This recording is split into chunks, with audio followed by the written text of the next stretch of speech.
Good evening. Welcome to our Bible study. I know I forgot to turn the thing on. Yeah, that thing don't record it. I don't know. Well, it might, but I don't know if it. I don't know what it's going to do. I don't know.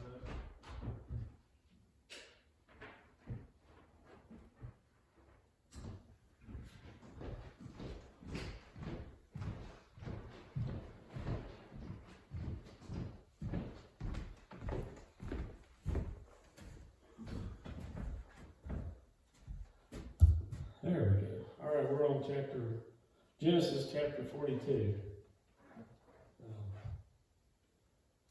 Verse 1 says, when Jacob saw that there was no grain in Egypt, Jacob said to his sons, why do you look at one another? Basically saying, why are you just standing there? Do something.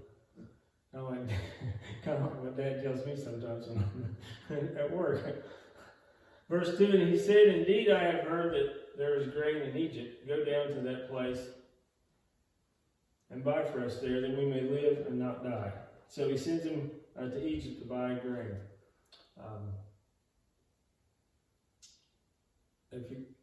We've been away for a few weeks, so just to kind of let everyone who may be listening know, there was a famine. There's nothing to eat, and there was grain in Egypt where Joseph was, so Jacob sending his other sons to Egypt to get food. Verse 3 says, so Joseph's 10 brothers went down to buy grain in Egypt. But Jacob did not send Joseph's brother Benjamin with his brothers, for he said, lest some calamity befall him. Now, Benjamin was the son of Rachel, like Joseph, and she had died, and he thought Joseph was dead, and he didn't want anything to happen to Benjamin. So he didn't send him with them. Verse 5 says, and the sons of Israel went to buy grain among those who journeyed, for the famine was in the land of Canaan. Now Joseph was governor over the land, and it was he who sold to all the people of the land. And Joseph's brothers came and bowed down before him with their faces to the earth. Now if you remember back in chapter 37, Joseph had two different dreams that his brothers would bow down before him. These dreams upset them, and it was one of the reasons they did what they did. They were jealous. But now the dreams were coming true. Verse 7, Joseph saw his brothers and recognized them, but he acted as a stranger to them and spoke roughly to them. Then he said to them, where do you come from? And they said, from the land of Canaan to buy food. So he recognized them, but they didn't recognize him. And it had been, by this time, it had been at least 20 years since they'd seen him. He spent 13 years in prison as a prisoner and a slave, plus the 7 years of plenty. That makes at least 20 years. Plus however long it took him to run out of food. Because it had been 7 good years. Now that the famine's just started. So he'd probably changed the most because he was younger than all of them, except for Benjamin. And he was also now dressed as an Egyptian. He was second in command, so he would have been probably all dressed up. But they didn't recognize him, plus they had no idea he was still alive. They wouldn't even think of that. Verse 9 says, then Joseph remembered the dreams which he had dreamed about them, and said to them, you are spies, you have come to see the nakedness of the land. He doesn't want them to recognize him, and he accused them of being spies. Maybe he was... I used to wonder where Joseph was doing this because he was mad at him, or if he was doing to test him. I read one commentator, one preacher said that he thought Joseph was testing them to see if they had had a change of heart. And we'll see, he tested him several different ways in the next few chapters. And they said to him, no, my lord, but your servants have come to buy food. We are all one man's son. We are honest men. Your servants are not spies. So they plead with him, we're all brothers. We're coming to buy food. But Joseph continues to ask them questions. And he said, verse 12 says, but he said to them, no, but you have come to see the nakedness of the land. And they said, your servants are 12 brothers, the sons of one man in the land of Canaan. And in fact, the youngest is with our father today, and one is no more. So they mentioned their younger brother, Benjamin. Like I said, he had the same mother as Joseph. But Joseph said to them, it is as I spoke to you, saying, you are spies. So he continues to accuse them. Verse 15 he says, in this manner you shall be tested. By the life of Pharaoh you shall not leave this place, unless your youngest brother comes here. Send one of you and let him bring your brother, and you shall be kept in prison, that your words may be tested to see whether there is any truth in you, or else by the life of Pharaoh, surely you are spies. So Joseph wants to see Benjamin again. He wants to see him, and he's got a plan to get him here to Egypt. Verse 17 says that, so he put them all together in prison for 3 days. So he lets them stew for 3 days, and then he gives them a better option, at least for 9 of them. And verse 18 says, then he said to them on the 3rd day, do this, for I fear God. Do this and live, for I fear God. If you're honest men, let one of your brothers be confined to your prison house, but you go and carry grain for the famine of your houses. So now he proposes that only one stay behind, the others can leave and take back the food. Now he knew how long the famine, he knew the famine was going to last 7 years. So he knew they had to come back for food. He knew this was the only place they could get it. And he knew that eventually they would be back. Whether they would come back for the brother or not, they would eventually come back when they ran out of food. In verse 20 he says, and bring your youngest brother to me, so your words will be verified, and you shall not die. And they did so. So they agreed to do that. Then they said to one another, we are truly guilty concerning our brother, for we saw the anguish of his soul when he pleaded with us, and we would not hear. Therefore this distress has come upon us. They still remembered what they did, and they were convicted in their hearts by the sin they committed, and they felt this was why all this was happening to them. And Reuben answered, saying to them, did I not speak to you, saying, do not sin against the boy, and you would not listen. Therefore, behold, his blood is now required of us. So he blames the others.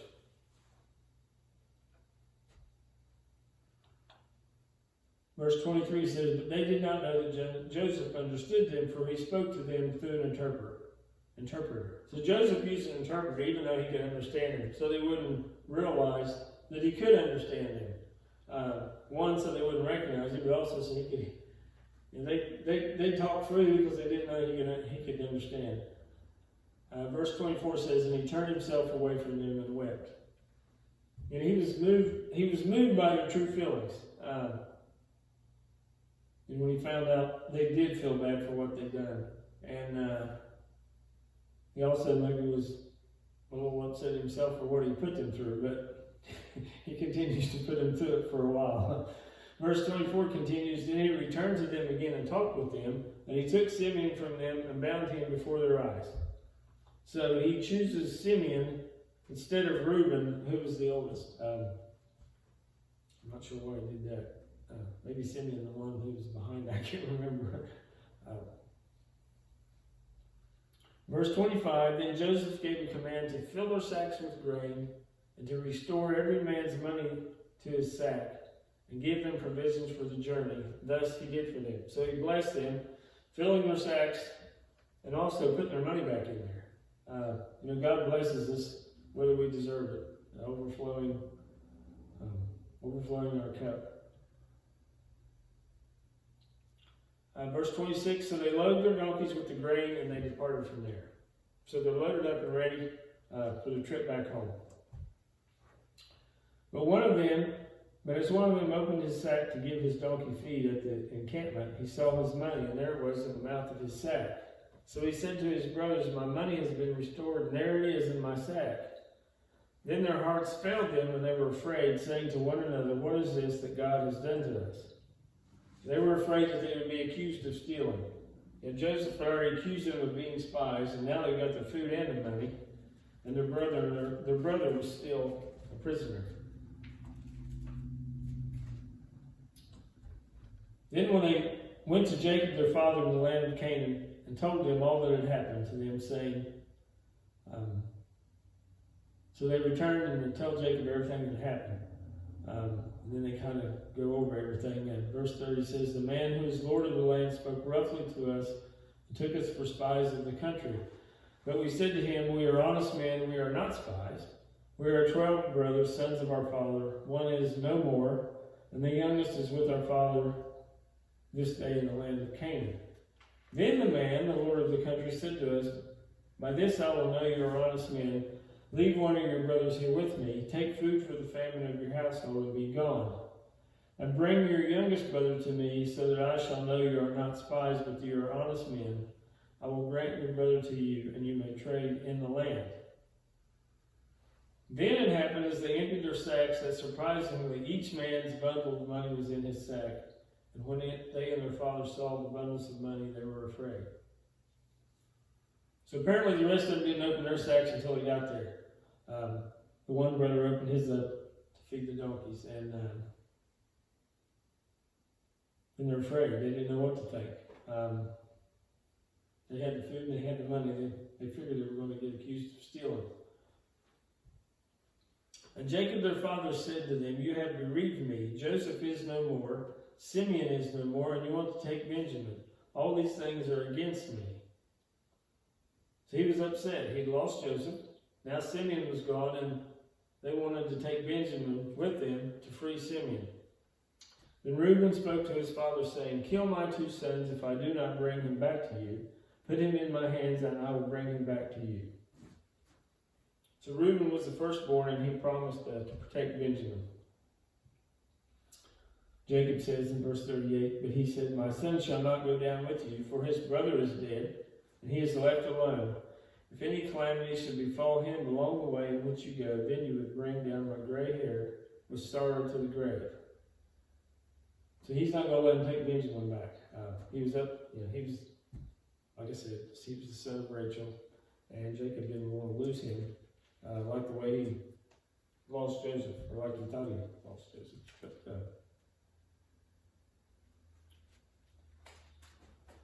chapter 43. You want to do another one? We got time now.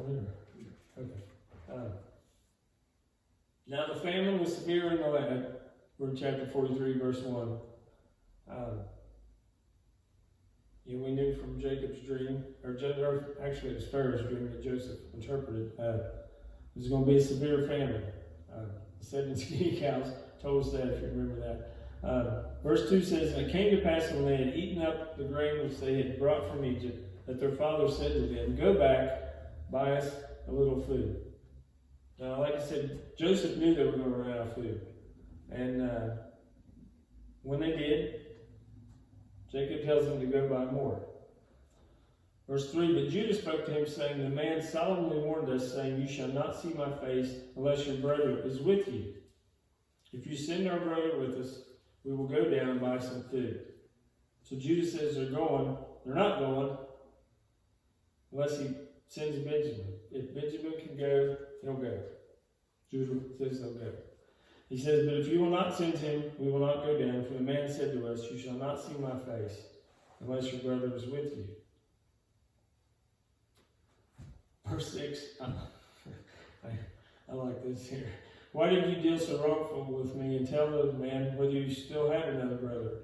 I can hear myself saying that to my boys. Why did you even mention him? But they said, verse 7, the man asked us pointedly about ourselves and our families, saying, is your father still alive, and have you another brother? And we told him according to these words. Could we possibly have known that he would say, bring your brother down? And they really had no reason to think that anything like this would happen. Why would he want to see their brother? They couldn't figure it out. And of course, Joseph wanted to see Benjamin. Then Judah said to Israel his father, send the lad with me, and we will rise and go, that we may live and not die, both we and you, and also our little ones.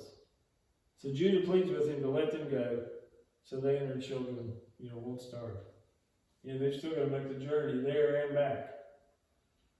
He says in verse 9, I myself will be surety for him, From my hand you shall require him. If I do not bring him back to you and set him before you, let me bear the blame forever. So now Judah pledges to protect and return Benjamin to his father, and to bear the blame if anything goes wrong. He says in verse 10, for if we had not lingered, surely by now we would have returned the second time. He's saying, we get to move back by now. I can see myself saying that too. Sometimes I'm impatient. I can remember trying to get everybody ready to go somewhere. I would say, we'd have been back by now if we left when we were supposed to. Anyway. Verse 11, and their father Israel said to them, if it must be so, then do this. Take some of the best fruits of the land in your vessels and carry down a present for the man, a little balm and a little honey, spices and myrrh, pistachio nuts and almonds.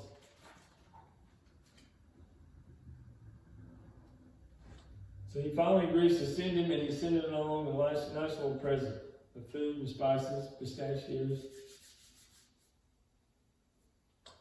Verse 12, take double money in your hand and take back in your hand the money that was returned in the mouth of your sacks. Perhaps it was an oversight. So he tells them to take extra money, to pay back from the last time, and then to buy food for this trip. Take your brother also and arise and go back to the man. And may God Almighty give you mercy before the man, that he may release your brother and Benjamin. If I am bereaved, I am bereaved. So we pray that God will show them mercy and success on their journey, and send them all home safely. So the men took the present and Benjamin, and they took double money in their hand, and arose and went down to Egypt. And they stood before Joseph. And when Joseph saw Benjamin with them, he said to the steward of his house, take these men to my home and slaughter an animal and make ready, for these men will dine with me at noon. So they make it to Egypt. When Joseph sees Benjamin, he decides to have a feast. Then the man did as Joseph ordered, and the man brought the men into Joseph's house. Now the men were afraid because they were brought into Joseph's house, and they said, it is because of the money which was returned to our sacks the first time that we are brought in, so that he may make a case against us and seize us and take us as slaves with our donkeys. So they were afraid. Their sin and their guilty conscience was getting the best of them.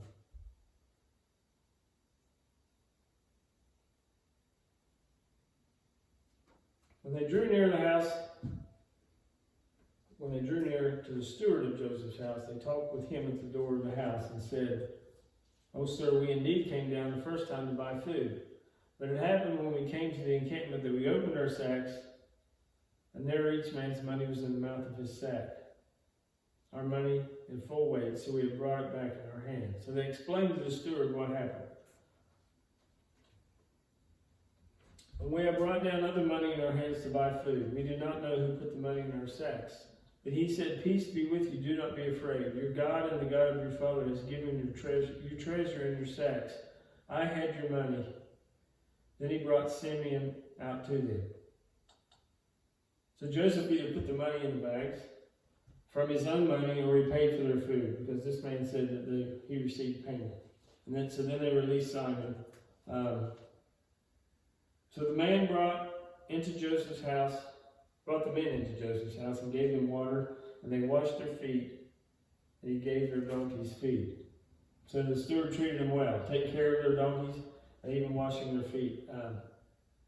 They were being treated better than they can imagine.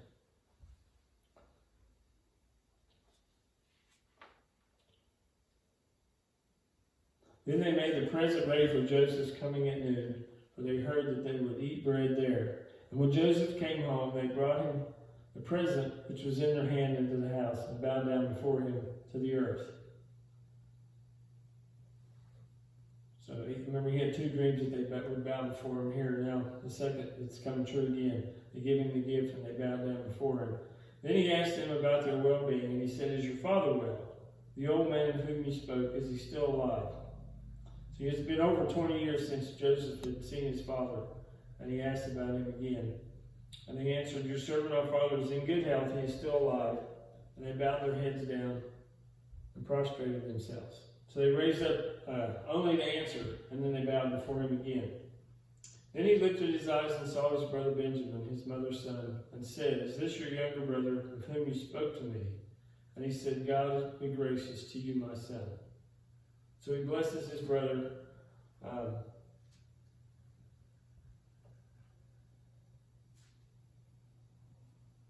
And then he's overcome by his emotions. Verse 30 says, "Now his heart yearned for his brother. So Joseph made haste and sought somewhere to weep. And he went into his chamber and wept there." He was overcome probably with all kinds of emotions. He had missed so many years away from his home, from his father, and from his brothers. He especially missed his younger brother, who was not part of the 10 brothers who plotted against him. Benjamin wasn't with them when they threw him in the pit, and when they sold him into slavery. So Joseph has to go compose himself. Verse 31 says, "Then he washed his face and came out and restrained himself and said, 'Serve the bread.' So he returned and basically says, 'Let's eat.' So they ate. They set him a place by himself, and then by themselves, and the Egyptians who ate with him by themselves, because the Egyptians could not eat food with the Hebrews, for that is abomination to the Egyptians." So he wasn't at the same table, but he most likely could see everything they did. "And they sat before him the firstborn according to his birthright, and the youngest according to his youth. And the men looked in astonishment at one another." They were amazed that he had seated them in order of their birth. They still had no idea it was Joseph. "Then he took servants to them from before him, but Benjamin's serving was 5 times as much as theirs." So Benjamin gets 5 times the food they do. Maybe he was still testing them to see if they would be envious of Benjamin, or to see if they'd changed. But verse 34 ends by saying, "So they drank and were merry with him." But they ate. So they all ate and they were happy. They were happy.